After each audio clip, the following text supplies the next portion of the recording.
Good morning, friends. ভিৰ চাওক আজি মেট্ৰিক এক্সাম ফাৰ্ষ্ট ডে সকলো গাৰ্জিয়ানছ ষ্টুডেণ্টছ আহি উপস্থিত হৈছে 8 বাজি গৈছে 9 বজাৰ পৰা আৰম্ভ এতিয়া গেট বন্ধ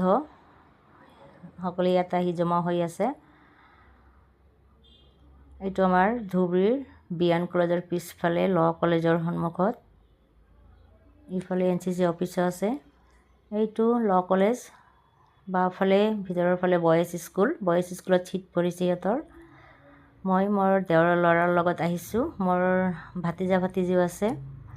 আজিৰ মেট্ৰিকৰ দিনটোৰ বাবে সকলোৱে এক্সাইটেড হৈ থাকে ষ্টুডেণ্টবিলাক এক্সাইটেডো আৰু নাৰ্ভাছো মা দেউতাও নাৰ্ভাছ ষ্টুডেণ্টছো নাৰ্ভাছ সকলোৱে ষ্টুডেণ্টছৰ কাৰণে দোৱা কৰিব এতিয়া শাৰী পাতি লানি লৈছে এজন এজনকৈ সোমাব সকলোৱে ভালে থাকিব বাই